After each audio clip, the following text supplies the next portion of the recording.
If you don't have kids, you've probably never heard of one of this year's most anticipated stock market debuts. Today, more than half of the kids in America play something called Roblox. It's a social gaming platform that allows users to play, create games, and hang out with their friends all in one place. Roblox is now worth $29.5 billion, according to its latest fundraising round. That's up 7 times from its last round in February 2020, when it was valued at $4 billion. CEO Dave Baszucki's ultimate vision for Roblox is an online world where we can work, play, and entertain ourselves, or what's known as the metaverse. A world where the limits of reality are your own imagination. Yep, like the virtual universe in Ready Player One. Here's everything you need to know about one of the most popular gaming platforms in the US. Today, Roblox has more than 150 million players on the platform. This comes as more children are spending time at home during the pandemic and are turning to socializing online. But when Roblox first launched in 2006, the gaming platform had struggled to find its footing. It really started to capture a big audience in the last few years as there were more devices out there that were specifically for kids or that were very kid-friendly. Roblox is a social game, so if you sign on and you start playing and you realize that there are all these characters in these games, behind these characters are people, but you don't know any of them, you realize, well, this would be more enjoyable if I invited my friends. It becomes sort of a social and invite game, and so one new addition to Roblox can mean 3 or 4 new people down the line. In Roblox, players create an avatar they use in different games on the platform. Users can change their avatar's look, accessories, or tools. They can also pay for additional customization options with Roblox's virtual currency, Robux. Robux can be purchased using real money. The most popular game, Adopt Me, has been played more than 10 billion times. It's a virtual city where players can raise and dress virtual pets. And work at a pizza place, players run a pizza shop with friends. And in Royal High, users attend a fantasy high school as a fairy or royal character. Role-playing and simulation games top Roblox's list of most popular genres. The gaming model for most major video game companies like Electronic Arts or Activision Blizzard revolve around blockbuster releases, so-called AAA games. These are games that cost more than $100 million on development, promotion, and marketing. Think of games like the Call of Duty franchise, Assassin's Creed, or Grand Theft Auto.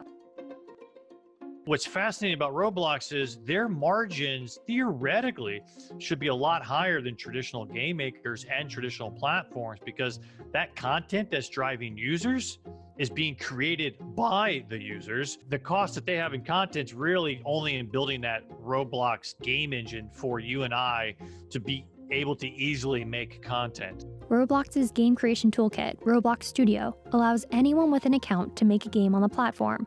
Developers make money from the amount of Robux used in their games and the engagement time of premium users. Roblox takes 30% of those profits. As of July 2020, more than 345,000 developers are monetized on the platform. Anne Shoemaker is one of those developers. She joined Roblox 8 years ago as a user. She's the creator of Roblox games Mermaid Life, a role-playing game, and pet simulator, My Droplets, and says she has since made more than $500,000 on the games. She started with Roblox Studio, and thanks to the success of her games, has expanded to a full studio with a team of 14. I had no prior coding experience. My only experience was playing games where you could build things on the platform. So when I opened up Roblox Studio, they have this section of free models, and you could just throw them into your workspace, and they already had different scripts in them that were functional, and you could basically at that point just throw a game together just from using the free model section. If you think about how to make a game 10 years ago, you had to have deep knowledge of programming languages. Now, with Unity or Roblox or several of the other game engines that are out there, it's actually very easy, or definitely much easier, but in some cases very easy to build. And so we think what you're going to see is an explosion in content creation. Roblox's bet is that if it makes its game toolkit easier for users like Anne, then Roblox will get better content. More users will spend more time on the platform and ultimately will spend more Robux. And all of that works together into sort of this very different kind of business model, which looks much more like a software business, where you can see these are the number of additional users we expect to get over the next month or the next quarter. Our typical user spends this amount of money, and so we can project what our revenue is going to be. The best way to value Roblox would be on number of users, right? And how deeply engaged they are. So typically in a game like Roblox or a free-to-play game like Fortnite, you have hundreds of millions of users, but only a small subsector actually spend money. The beauty of Fortnite is that subsector is bigger than most free-to-play games, and Roblox appears to also have a very high stickiness around people who spend real money on Robux. Roblox's IPO has been highly anticipated, but has had a series of delays. The social gaming platform initially decided to go public in December 2020, and then postponed it to 2021. In January 2021, the company announced it would go public via direct listing. Later that month, Roblox delayed the debut over SEC scrutiny on how the company recognizes revenue through its virtual currency. As of February 2021, the company is set to debut at the New York Stock Exchange in March.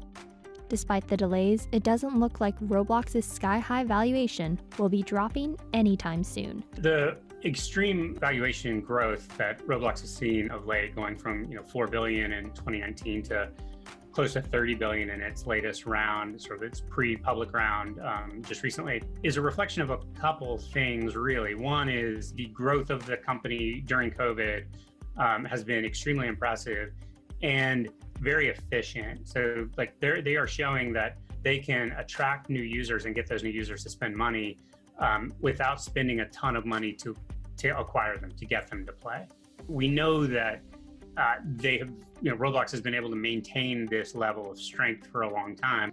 And the market is just applying a very high multiple to cloud software, and particularly the high growth cloud software that shows clear path to profitability. So, they're in the right place at the right time now to try and hit the public market.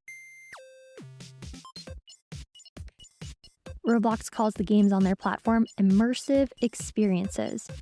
The company sees its competitors as big tech and entertainment companies like Apple, Facebook, and Netflix. It also competes with gaming companies like Activision Blizzard and Unity, and even social media platforms like Pinterest and Snap. The company lists itself as a player in the attention wars, fighting for the user's time. One way the company is going beyond games is through virtual events. In April 2020, the social gaming platform started allowing players to host virtual events like birthday parties. Roblox is also working to make it easier for larger development teams to make games on the platform. I've been getting a lot of messages from people outside of the platform who have their own studios that they develop games on for other platforms, and they're reaching out trying to get me to help them learn Roblox Studio to make games on Roblox, or just learn about the user base, just make connections with different developers who kind of understand the platform a bit more. It's been happening so much more recently. Two big questions for Roblox: how to keep young gamers from moving on to games meant for older players, and how to jump on China's mobile gaming boom. The consensus path is probably kids start in Roblox, move to Minecraft, move to Fortnite, move to Call of Duty, right? So how do you keep kids within the Roblox ecosystem as they get older? And then another area of growth is going to be from China. They're not currently in China. They have a partnership with Tencent to build Roblox for China. That's a market that is ripe for a company like Roblox